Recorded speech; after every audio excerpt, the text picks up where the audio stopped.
සුබම සුබ දවසක් වේවා කියලා පිළිගන්න ඔයාලා හැමෝම මිනු හර්ෂණ YouTube channel එකට. ඉතින් තාමත් මගේ YouTube channel එක subscribe කරලා නැත්නම් ඔයාලට පුළුවන් subscribe කරන්න. ඒ වගේම තමයි bell icon එකත් click කරන්න. thumbnail එක දැක්කනම් දන්නවා ඇති මම මොකක් ගැනද කියන්න හදන්නේ කියලා.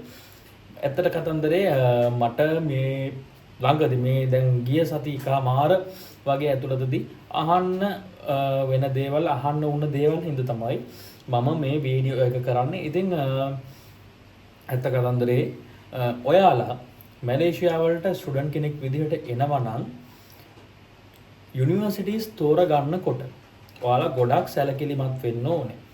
අංක 1 තමයි මේක මම විතරක් කියන කාරණයක් නෙමෙයි. ඔයාලට හිතෙනවා නම් මෙයා බොරුවක් කරන්නේ මේ කියන්නේ බයිලා කියලා මැලේසියාවේ ශ්‍රී ලංකා තානාපති කාර්යාලයට උනත් කමක් නැහැ. කෝල් කරලා අහන්න මම මේ කියන දේ බොරුවක්ද කියලා. ඒ තමයි ඔයාලා යුනිවර්සිටි එකක් තෝරගන්නකොට පුළුවන් තරම් ඔයාලා බලන්න කොලේජ් එකක් තෝරගන්නේ නැතුව ඉන්න. මොකද ඔයාලගේ ඩොකියුමන්ටේෂන් ඒ වගේම අපි ගත්තොත් එමේ සර්ටිෆිකට් ඒවා වැලිඩිටි එකක් තියෙන යුනිවර්සිටි එකකින් කරගත්තොත් තමයි ඔයාලගේ ඩොකියුමන්ටේෂන් ඒ වගේම සර්ටිෆිකට්ස් වලට හොඳ වැලිඩිටි එකක් තියෙන්නේ. ඒ වගේම තමයි ඔයාගේ අධ්‍යාපනය ඔයාලට ඒ කියන්නේ බය නැතුව ඔයාලගේ এডুকেෂන් එක පෙන්වන්න පුළුවන්කම තියෙන්නේ හොඳ වැලිඩ් යුනිවර්සිටි එකකින් එහෙම නැත්නම් යුනිවර්සිටි කොලේජ් එකකින් ඔයාලගේ අධ්‍යාපනය සම්පූර්ණ කළොත් විතරයි.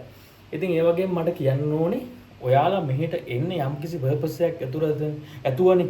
ස්ටුඩන්ට් කෙනෙක් විදිහට එනවා නම් ඔයාගේ මූලික පරමාර්ථය තමයි කොහොම හරි ඔයාගේ এডুকেෂන් එක සම්පූර්ණ කරලා ඊට පස්සේ next level එකට හරි එහෙම නැත්නම් වෙන රටකට හරි ඔයාලට ඇප්ලයි කරගන්න. ඒක තමයි ඔයාලගේ මූලික පරමාර්ථය ඉගෙනීම.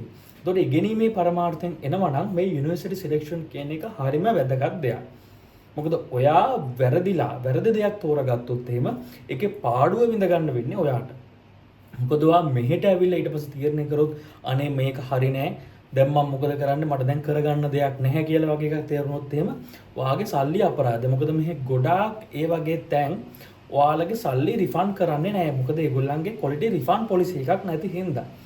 ඉතින් ඒක හින්දා මම මේ කියන දේ විතරක්ම අහන්න නැතුව ඔයාලා රිසර්ච් කරන්න හොඳට.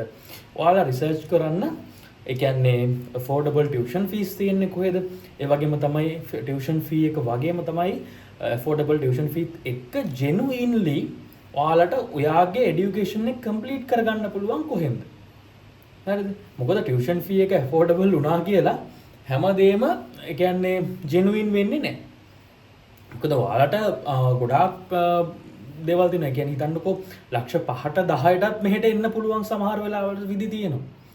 නමුත් එතනින් ආවා කියලා ඔයාගේ පරමාර්ථය এডুকেෂන් කියන පරමාර්ථය ක්වොලිටි එකටම ඉෂ්ට වෙන්නේ නැහැ. ඔයා බලාපොරොත්තු වෙන තරමටම ඉෂ්ට වෙන්නේ නැහැ. ඉතින් ඒක හින්දා කවුරු මොනවා කිව්වත් ඔයාගේ වගකීම තමයි ඔයා හරියට ඔයා යන තැන ගැන රිසර්ච් කරලා බලන එක.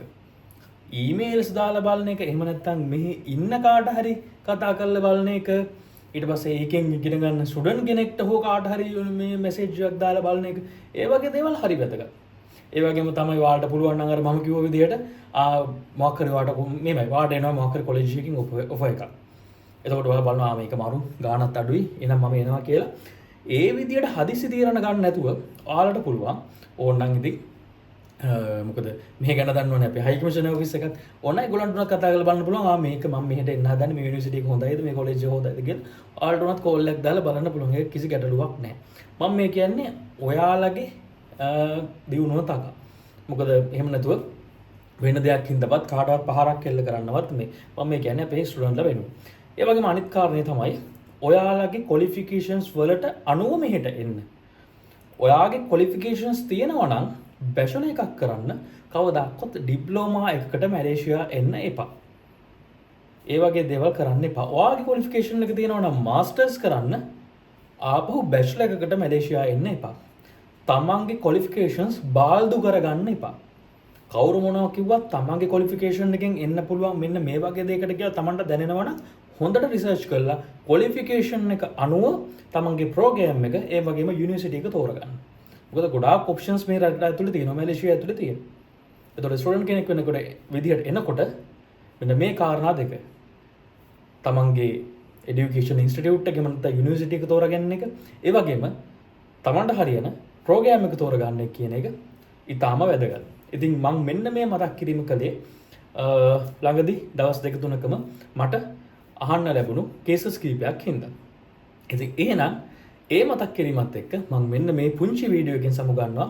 එහෙනම් තාමත් මගේ මිනු හර්ෂණ YouTube channel එක subscribe කරලා නැත්නම් දැන්ම subscribe කරන්න, bell icon එක click කරන්න. ඉතින් study in Malaysia ගැන 2025ට අදාළව විනාඩි 5 කොටස් වලින් වගේ හැදුව වීඩියෝ සීරීස් එකක් ඔයාලට ඉක්මනින්ම බලා ගන්න පුළුවන්.